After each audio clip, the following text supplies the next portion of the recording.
Okay, welcome to my first video tutorial. We're gonna teach you how to expand backdrop in Photoshop. And you're gonna be turning something from this to something like this. Just like everything else in Photoshop, it's extremely hard until you learn it. First things first, you wanna go ahead and duplicate your layer. You could either do this by following on screen, or if you're lazy like me, you can just go ahead and press Ctrl J and it'll copy your layer for you. Next, you wanna slide over to the left to this little person icon over here. Make sure it's selected, make sure it's on clone stamp tool. Then you want to slide up here to the settings and make sure they're all the same. Opacity 100, flow 100, and make sure you're sampling the current layer. Now you want to go ahead and sample your layer. So you go down to a part of the backdrop that's clean. You're going to hold Option and you're going to click just that layer that you want to sample. And you're going to use that to just basically brush over. As you can see, the sample moves as you brush. So you want to go ahead and continue to sample different areas as you go and be extremely careful that you don't sample the wrong stuff. From here, it's fairly simple. You just go ahead and finish up this entire side. And once you're done with this entire side, you go ahead and use this side because you have a bigger sample canvas, and you go over to the other side and you knock it out. Be extremely careful when you come down here to these elbows because you could potentially mess up the skin. So what I like to do is I like to zoom in so that I can get an extremely clear look at what exactly I'm painting over.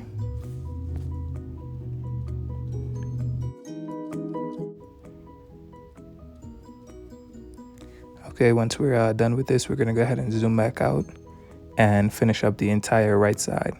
And once you're done with this side over here, what you want to do is, as I said before, use that entire right side now as a sampling layer to go ahead and complete your left side.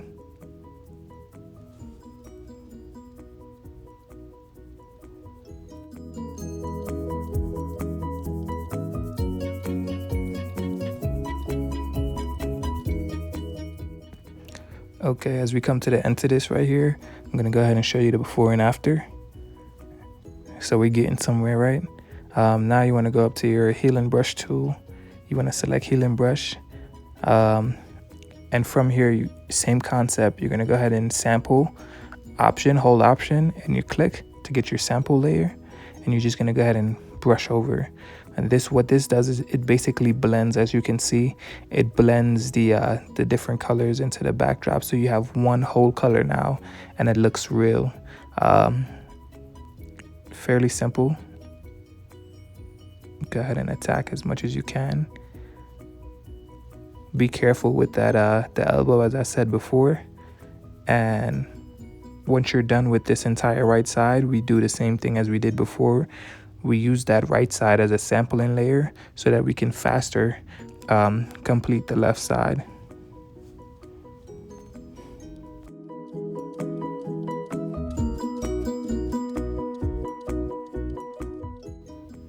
Okay, as we come to the end right here of this right side, I'm gonna go ahead and skip over the entire left side so that I can show you a tool to just expand the backdrop in general, physically expand it. So what you want to do is you want to go here to your crop tool. You want to change the settings to original ratio, and you just want to drag it in any direction you see fit. It's your photo, however big you want it. And what you want to do is you want to click this content aware tab, and you want to go ahead and click the check. And it's just going to sample that layer and expand the backdrop. Okay, slowly your end results will load. And that's it. If you learned something today, go ahead and give a thumbs up. Subscribe if you want to see more content like this. And I'll go ahead and leave my Instagram here on the bottom right if you want to follow. Thanks for watching.